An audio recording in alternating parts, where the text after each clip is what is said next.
Coaches have long verbalized their belief that 90% of athletics is mental. Those same coaches have plans for strength, speed, offense, defense, X's and O's, but few have an organized plan for mental training. In 1981, Dennis Parker and D.W. Rutledge saw this lack of a system for mental training, and over the next 16 years, they developed a plan to infuse mental training into their coaching system. Using this system, Coaching to Change Lives, they won games, awards, and championships. Most importantly, they changed the lives of many young people. Since the creation of the Changing Lives program, Dennis has revised, improved, and expanded the program for use in schools, prisons, community organizations, and extracurricular groups of all kinds. Today, Dennis Parker is retired from coaching and teaching, but still speaks nationally about the Changing Lives program. He continues to work to make the program available to anyone that would like to use it to change lives. In short, Changing Lives is Dennis's life.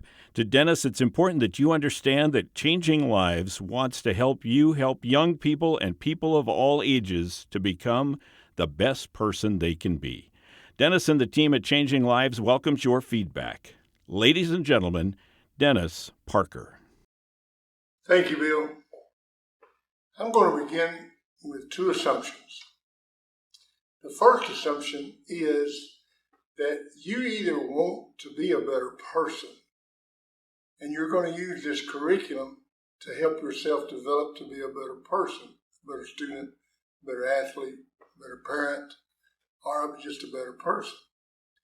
Or you're going to use this curriculum to teach someone to be a better person. That's assumption number one. I'm assuming that that's what you want it for. If that's not true, then I wouldn't go any further. I'd turn it off and go home. Number two, the second assumption is that you're going to be willing to do what's recommended for you to get the most from this curriculum. Now, what's recommended is that you do this curriculum 5 days a week, 15 minutes a day. In other words, we're recommending 75 minutes a week for you to improve your character. Correct? Okay. A lot of people are always going to tell me, I don't have time. I'd love to do it, Dennis, and I know it works. I just don't have time. Well, the truth is you're going to spend time on character. Your choice is not whether you're going to spend time on character. Your choice is, are you going to react to a lack of character and spend time trying to correct it? Or are you going to spend time being proactive and teaching it before the situation occurs? And that's why it's important to do 15 minutes every day. If I came to your school, if I came somewhere and I told you I was going to teach math, and they said, great. I said, but I'm only going to do it once a week. What do you think would happen? Nothing. They'd say, you're crazy. You can't teach math in one day. Well, this curriculum needs to be done 5 days a week. Now, we're talking about a character education curriculum. I would think that's 3 words. I'm not the sharpest tool in the shed, but I can figure that out. You got character, you got education, you got curriculum. So number one, what is character? Well, if you look at the resource page that we have available for you, you will find there are 36 qualities there. And these qualities are honesty, persistence, commitment, learning, communicator, decisive, 36 of these qualities. These 36 qualities, when you combine them all together, is character. That's what character is when you combine all 36 of these qualities. Now, the greatest thing, the greatest single thing about these qualities is everyone has them. You see, you're not born, you don't inherit honesty. You don't inherit persistence. You develop honesty. You develop persistence. Whether it's through your parents or your school or your career or whatever it might be, You're not born. You don't inherit it. You inherit the color of your eyes, your size. You don't inherit character. It has to be developed. The greatest thing about it, every person has all 36 of these qualities in them. Coach, if I got all 36 of these qualities in me, how come I'm not a better person? Well, they haven't been brought to the top. They haven't been developed. Have you ever told the truth once in your life? Sure you have. So that means you have honesty within you. Are you as honest as Abraham Lincoln? No. It hasn't been developed to that extreme yet. That's what this curriculum does. Develop it to extreme. Now, how important is character? I worked the summer building a paper mill in Oklahoma. And the guy that I was working with, I was a rod buster. And the guy that I was working with, some of these holes that we built and put rods in and was going to pour concrete in were really deep. And some weren't very deep. And I asked him, I said, why do we make these holes so deep? He said, that's the foundation. And that's going to determine how tall the building is. It's going to determine the height of the building. The depth of the hole, the depth of the foundation determines the height of the building. I said, I understand that. He said, also, we live in Oklahoma. Tornadoes are commonplace in Oklahoma. When a tornado hits, we better have a foundation deep enough that it can withstand the tornadoes. That's what character is. See, character is your foundation. And character will determine to a great degree how high you're going to go. But more so, character is going to determine how long you stay there.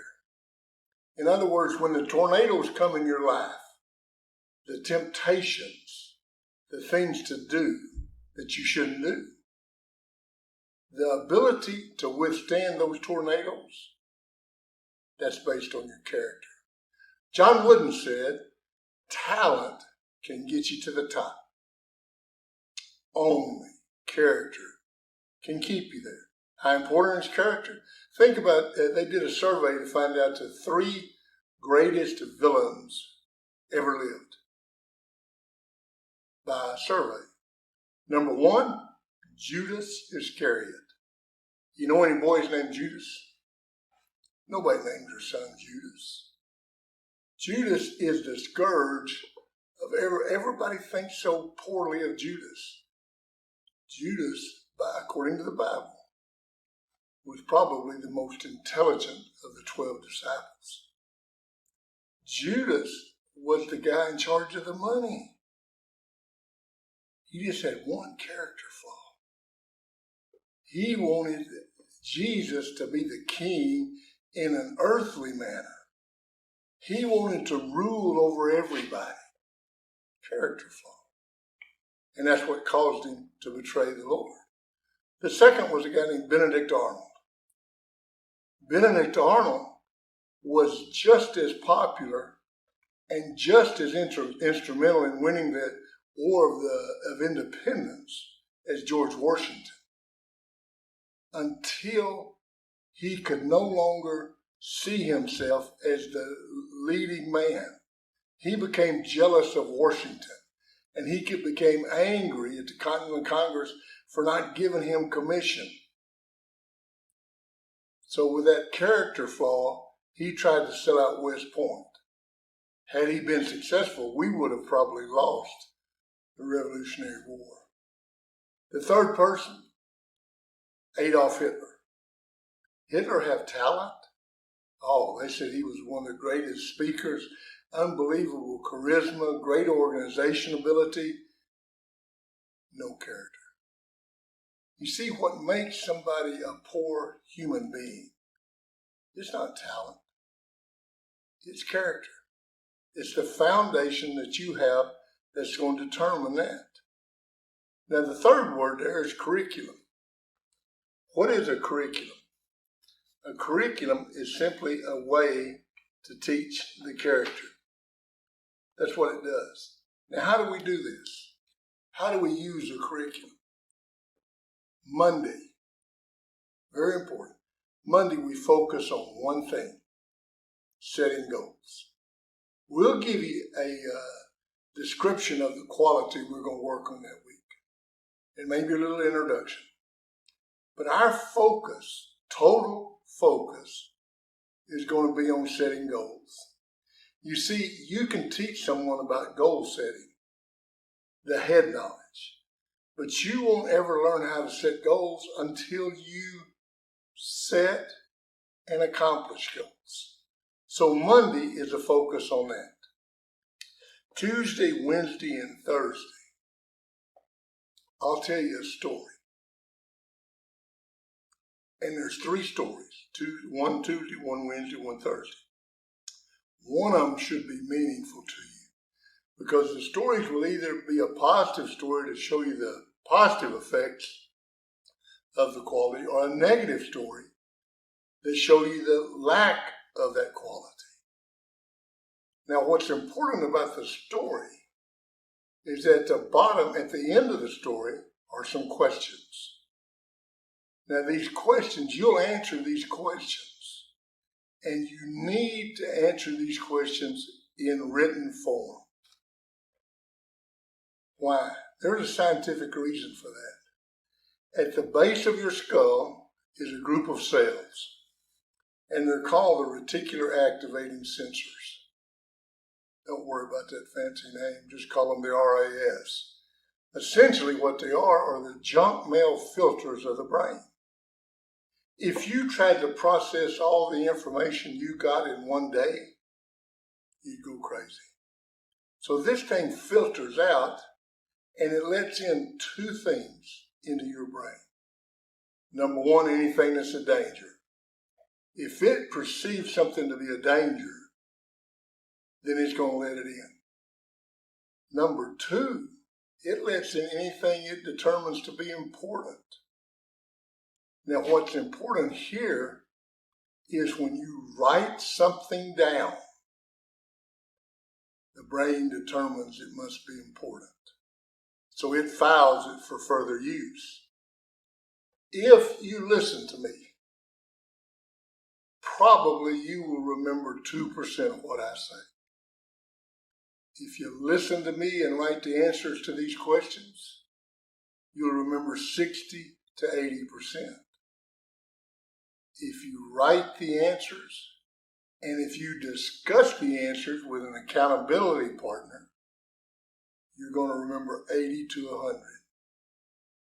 That's in everything. You take math, for example. If a teacher teaches you a concept in math, you'll remember 2% of it. If they give you 10 problems to do, and you do all 10, you'll remember 60 to 80%. If you get on the board and explain and discuss how you got the answers, you're going to remember 80 to 100%. That's how simple this curriculum is. Now, on Friday, you have what we call Evaluation Day. Zig Ziglar was one of the greatest motivational speakers that ever lived. And I had the great opportunity to work with him for a year. And Zig talked about he was raised by a single mother. And they had a garden. And that garden was how they ate. They ate the food from that garden. So they needed to have a great garden. They expected to have something great from that garden. And his mother always told him, you can't expect something unless you inspect it. And you've got to inspect that garden every day.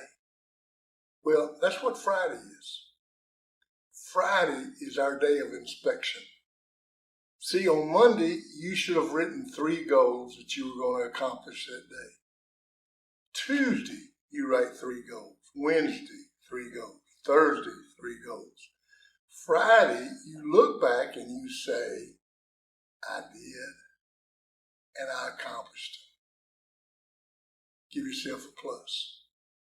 If you didn't, don't beat yourself up. Give yourself a minus, but write down on Friday, why didn't you do it? And what are you going to do different next week? And so by the end of this 36 weeks period, you're going to grow into a purpose-driven, goal-oriented person. Now, the second question it's going to ask you is, what was your favorite story and why? What story of the three had an impact on you and why? That's the second part of the inspection. The third part of the inspection, and to me I think it's the most important, what are you going to do to illustrate your ability in this quality? In other words, what? You're going to have a head knowledge of being a learner, of being a listener. But what are you going to do that shows you have this quality? See, just to have the head knowledge is not what we're looking for. We want you to be able to demonstrate this quality. So you find a way to do that and you write that down. And that's your Friday inspection. What do you think is the most important day? They're all important. Why do we call this changing lives? You're who you are, you're where you are, and you're what you are because of your development of these 36 qualities. If you want to change who you are, where you are, and what you are, then what you need to do is develop these 36 qualities. You follow this curriculum daily with an accountability partner, and I guarantee you, you will be the best you that you can be.